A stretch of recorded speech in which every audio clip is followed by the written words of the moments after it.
Lunes 9 de diciembre. Continuación de ayer. Aunque Nazaret seguía ardiendo bajo un sol abrasador, al término de la clase de tabaco el calor había remitido un tanto. Varios alumnos se tambaleaban víctimas de las náuseas, pero el profesor, un comerciante de tabaco ambulante, nos aseguró: en menos que canta un gallo, parecerán chimeneas.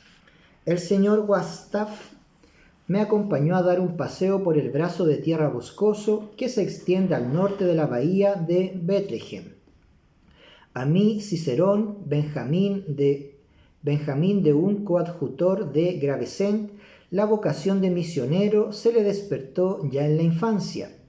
La sociedad, de común acuerdo con el pastor Horrocks, lo envió aquí para casarse con una viuda de Nazaret, Elisa Maple, y hacer de padre del hijo de ésta, Daniel. Llegó en mayo de este año. «Qué suerte», afirmé, «poder vivir en semejante Edén», pero mi comentario le tocó una fibra sensible. «Eso pensaba yo al principio, señor, pero ahora no estoy tan seguro. El Edén es un lugar limpio como una patena, pero aquí todo ser vivo está en estado salvaje, muerde, pica y araña. Un pagano convertido a Dios es un alma salvada, ya lo sé, pero el sol no deja de arder ni un momento, y las olas y las rocas relumbran a tal punto que los ojos me duelen hasta el crepúsculo. A veces daría lo que fuera por una niebla del mar del norte. Para ser sincero, es un lugar que le crispa a uno los nervios, señor Ewing. Mi mujer lleva aquí desde niña, pero eso no le facilita las cosas. Lo lógico sería que los salvajes se mostrasen agradecidos. Al fin y al cabo, los educamos, los curamos, les brindamos trabajo y la vida eterna. Sí, de acuerdo, dicen por favor, señor, y gracias, señor, con cierta gracia, pero es solo de dientes afuera, porque lo que es aquí, Wagstaff se llevó la mano al corazón, no sienten nada. Cierto, puede parecer el Edén, pero Rayatea es un lugar de perdición como todos los demás. No hay serpientes, pero el diablo hace de las suyas como en cualquier otro lugar. ¿Y qué decir de las hormigas? Se meten en todas partes, en la comida, en la ropa, hasta en la nariz. Mientras no convirtamos a las malditas hormigas, estas islas no serán del todo nuestras. Llegamos a su modesta vivienda, obra del primer marido de su esposa. El señor Wagstaff no me invitó a pasar, pero entró a por una frasca de agua para nuestra caminata. Rodeé el humilde huertecillo, donde un jardinero negro abría un surco con la azada.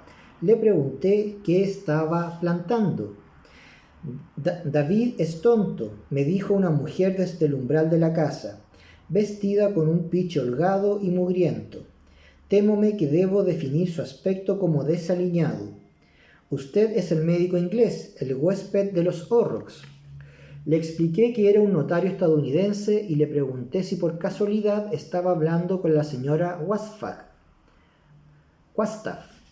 Eso dicen las amonestaciones y la declaración matrimonial. Le informé de que el doctor Goose estaba pasando consulta en casa de los Horrocks y que, si ella quería, podría atenderla. Le aseguré que se trataba de un médico excelente.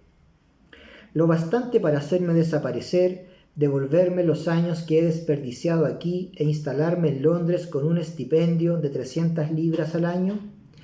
Confesé que una petición así estaba fuera de las posibilidades de mi amigo. Entonces su excelente médico no puede hacer nada por mí, señor. Oí unas risitas procedentes de los arbustos que tenía a mi espalda. Me di la vuelta y vi un atajo de niños negros. Reparé con asombro la gran cantidad de críos de piel más clara, fruto de uniones mestizas.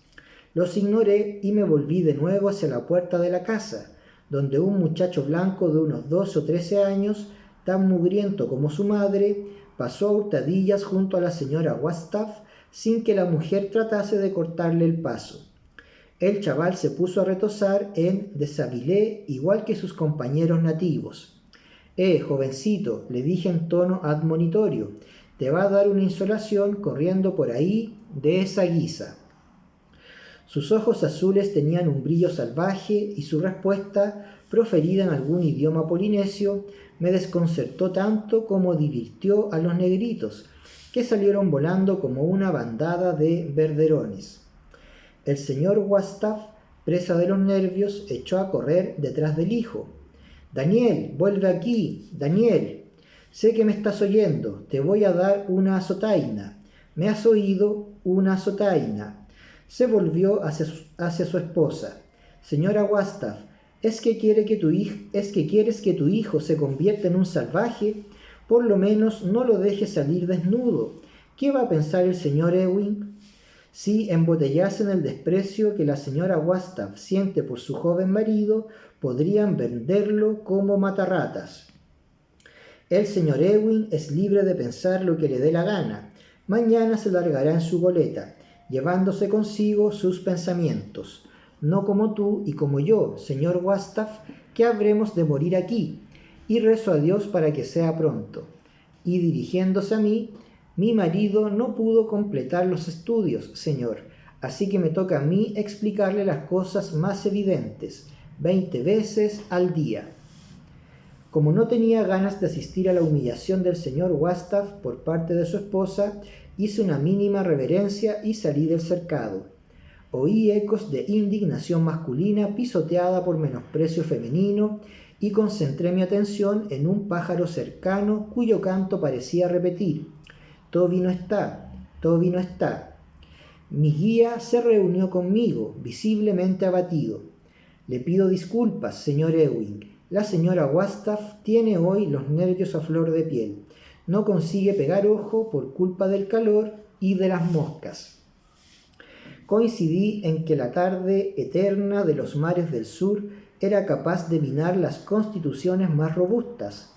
Caminamos bajo viscosas frondas, a lo largo del promontorio puntiagudo y asfixiado de exuberancia, mientras unas orugas peludas, tan gordas como pulgares, caían de las garras de las hermosas heliconias.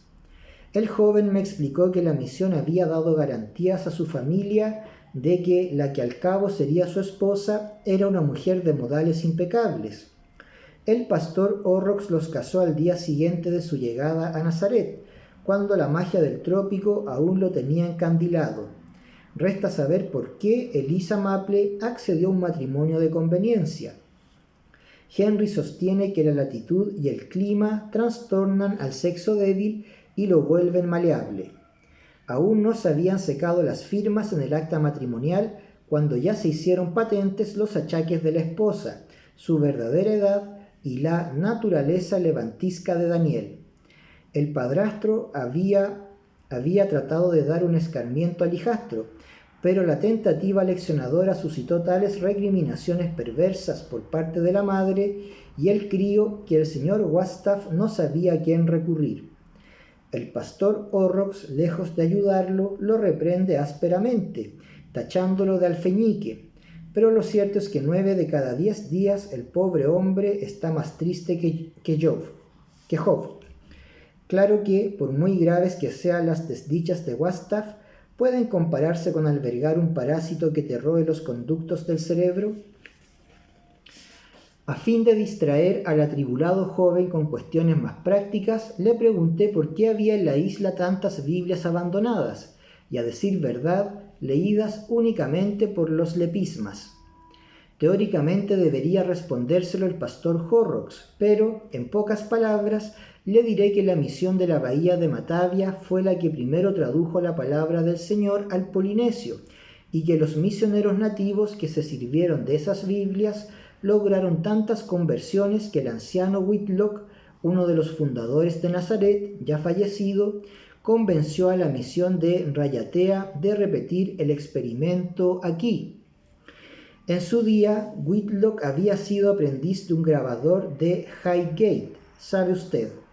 Así que, además de armas y herramientas, los primeros misioneros trajeron resmas de papel, frascos de tinta, cajas de tipos y una prensa.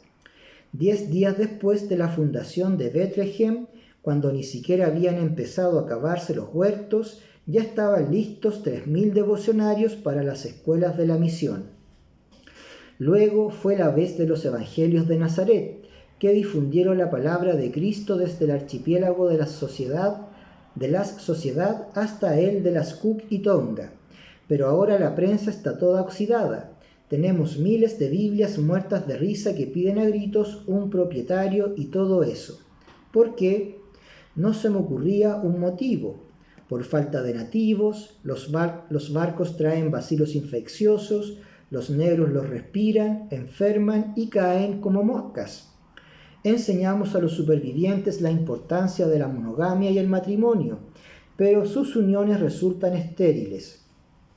Me sorprendí preguntándome cuántos meses llevaría sin sonreír el señor Wagstaff. Matar lo que se debería amar y curar, señaló. Ese parece ser nuestro destino. El sendero desembocaba en la orilla del mar, justo delante de un lingote de coral negro medio desmoronado, de unos 20 metros de largo y tan alto como 2 hombres. Es un marae, me ilustró el señor Wagstaff. Me han dicho que se encuentran por todos los mares del sur. Lo escalamos y pude disfrutar de una espléndida vista del Propetes, a escasas brazadas de distancia para un nadador avesado. Finbar estaba vaciando una cuba por la borda y en lo alto del palo de mesana distinguí la silueta negra de Autúa, recogiendo los amantillos y plegando el sobrejuanete. Pregunté por el origen y función del marae y el señor Wagstaff me respondió sucintamente. Hace apenas una generación, encima de estas mismas piedras, los nativos ofrecían sacrificios a sus falsos ídolos, entre gritos y gran derramamiento de sangre.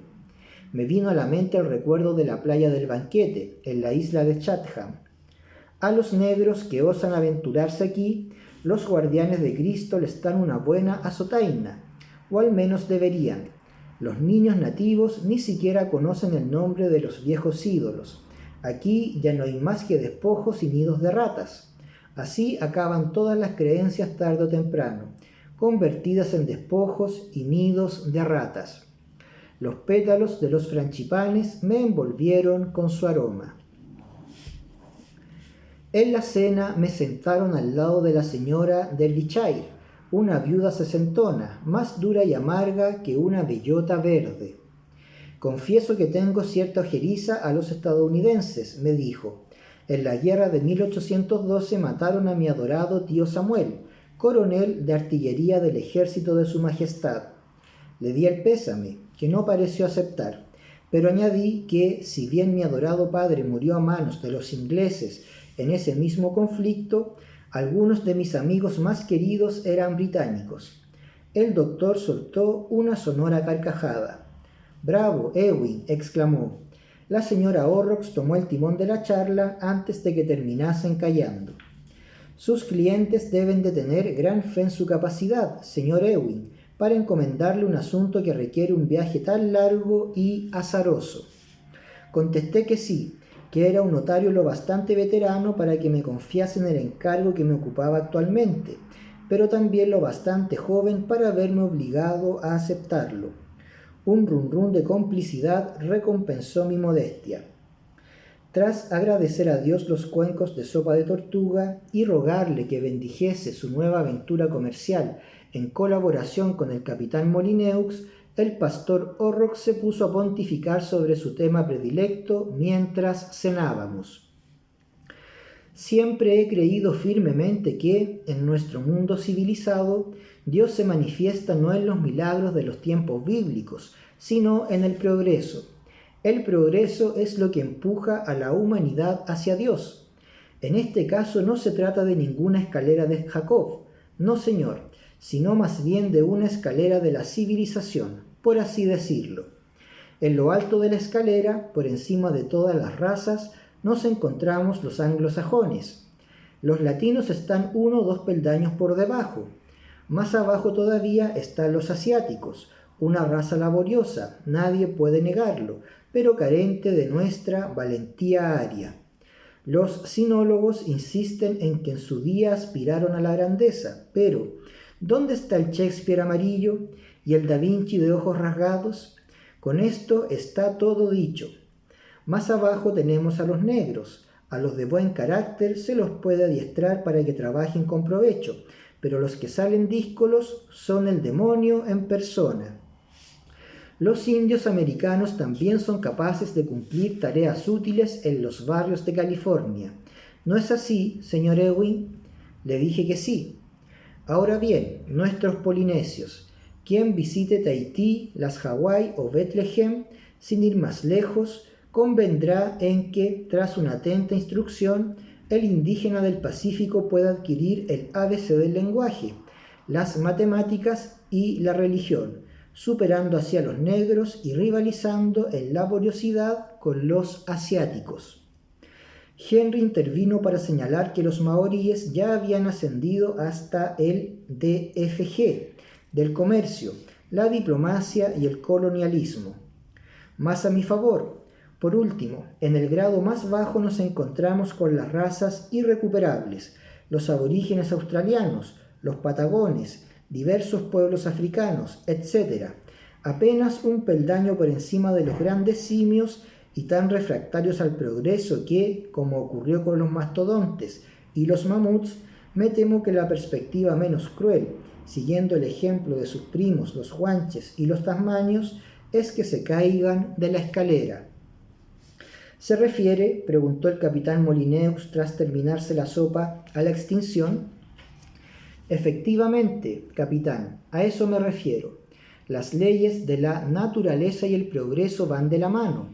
Nuestro siglo será testigo de cómo las tribus de la humanidad cumplen las profecías escritas en sus características raciales. Las razas superiores relegarán a los prolíficos salvajes a su justo número.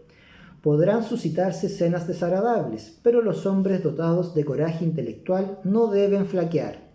El resultado será un orden glorioso en el que todas las razas sabrán y, sí, aceptarán de buen grado el lugar que les corresponde en la escalera de la civilización dispuesta por el Señor. La bahía de Bethlehem constituye un pequeño anticipo de esa nueva era. Amén, querido pastor, respondió el capitán Molineux.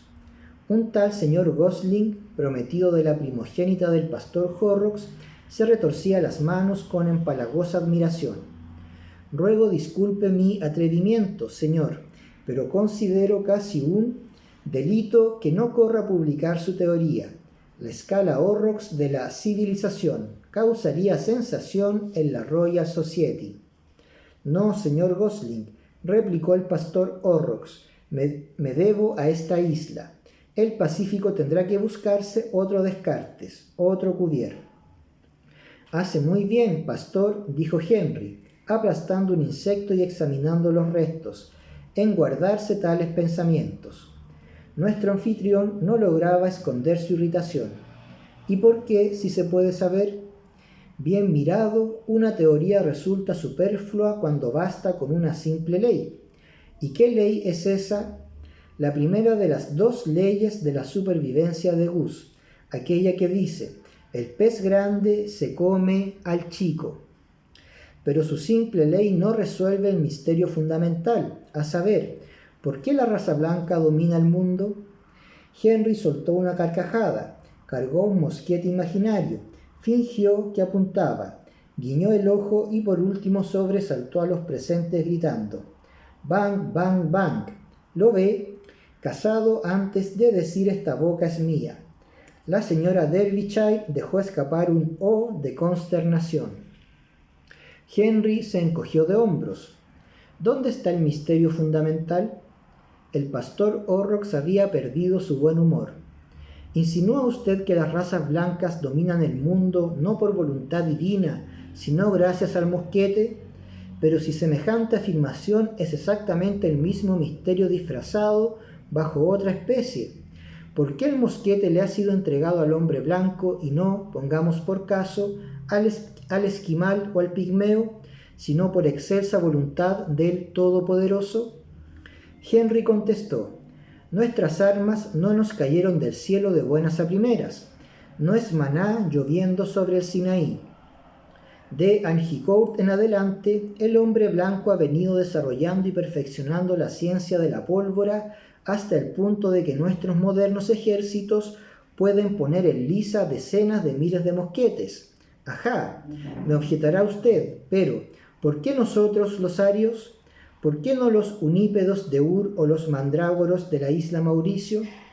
Pues simplemente, mi querido pastor, porque entre todas las razas del mundo, nuestra sed, o mejor dicho, nuestra avidez de tesoros, de oro, de especias y de dominio, oh sí, sobre todo del dulce dominio, es la más aguda, la más insaciable, la más carente de todo escrúpulo. Es esta avidez la que alimenta nuestro progreso. No sé si con fines diabólicos o divinos, ni usted tampoco lo sabe, Señor, ni yo tengo el menor interés en saberlo. Simplemente me alegro de que el Creador me arrojase del lado de los vencedores. La franqueza de Henry se interpretó como descortesía y el pastor Horrocks, el Napoleón de esta elba ecuatorial, estaba lívido de rabia. Felicité a nuestra anfitriona por la sopa, aunque, a decir verdad, la adicción al vermicida me dificulta la ingestión de platos demasiado condimentados, y pregunté si cazaban las tortugas en las playas de la zona o si las importaban. Más tarde, mientras reposábamos en nuestros lechos, envueltos en la oscuridad húmeda y pegajosa y sintiendo la presencia furtiva de las salamanquesas, Henry me confió que las consultas del día habían sido un desfile de mujeres histéricas y achicharradas por el sol, que lo que necesitan no es un médico, sino vendedores de medias, sastres, sombrereros, perfumistas y todos esos perifollos típicos del sexo débil. Las consultas, dijo, habían sido una parte de medicina y 9 partes de chismorreo. Están convencidas de que los maridos se benefician a las nativas y viven aterrorizadas por la posibilidad de que les contagien algo, y todas secándose las lágrimas con los pañuelitos, una detrás de otra. Sus revelaciones me causaron cierta desazón y le sugerí que se moderase un poco a la hora de mostrarse en desacuerdo con nuestro anfitrión. Queridísimo Adam, pero si no he hecho otra cosa que moderarme. Me moría de ganas de gritarle a ese viejo idiota: ¿por qué no dejamos de marear la perdiz? Estamos exterminando a las razas más oscuras para quedarnos con sus tierras y sus riquezas. Los lobos no se sientan en sus guaridas a elaborar flatulentas teorías raciales para justificarse antes de devorar un rebaño de ovejas. ¿Coraje intelectual?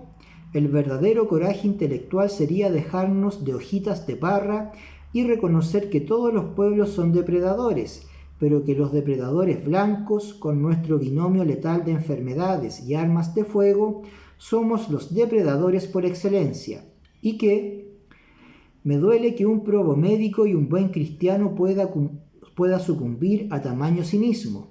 Le pregunté por la segunda ley de Gauss de la supervivencia. Henry se rió sarcásticamente en la oscuridad y se aclaró la garganta. La segunda ley de la supervivencia afirma que no existe una segunda ley. O comes o te comen. Punto. No tardó en ponerse a roncar, pero a mí el gusano me tuvo despierto hasta que empezaron a apagarse las estrellas. Las salamanquesas cazaban mosquitos y correteaban ligeras sobre mi sábana.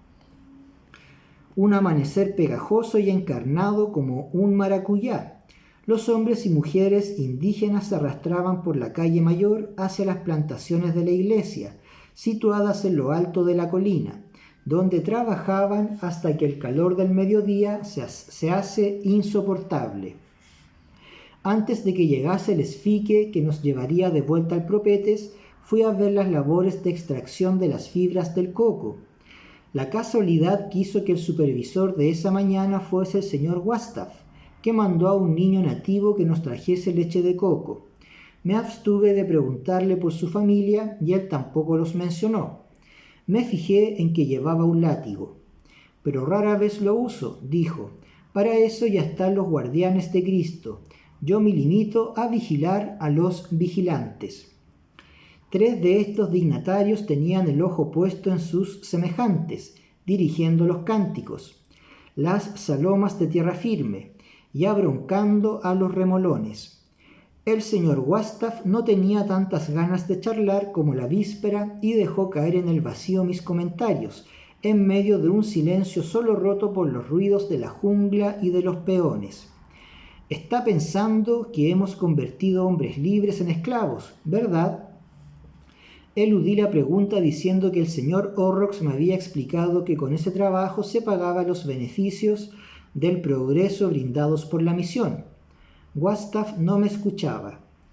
Existe una familia de hormigas llamadas las esclavistas. Estos insectos atacan las colonias de las hormigas comunes, les roban los huevos y se los llevan a su propio hormiguero. Cuando se abren los huevos, las hormigas raptadas se convierten en trabajadoras del gran imperio sin jamás sospechar su verdadera condición. A mi entender, Dios creó esas hormigas como modelo, señor Ewing. La mirada de Wastaf tenía el fulgor de las profecías milenarias, para quienes sepan verlo. Las personas de genio tornadizo me ponen nervioso, y el señor Wastaf es una de ellas. Me despedí y me encaminé hacia el segundo destino de mi visita, esto es, la escuela. Aquí los pequeños nazarenos de ambos colores estudian las sagradas escrituras, la aritmética y el alfabeto. La señora Derbyshire enseña a los niños y la señora Horrocks a las niñas.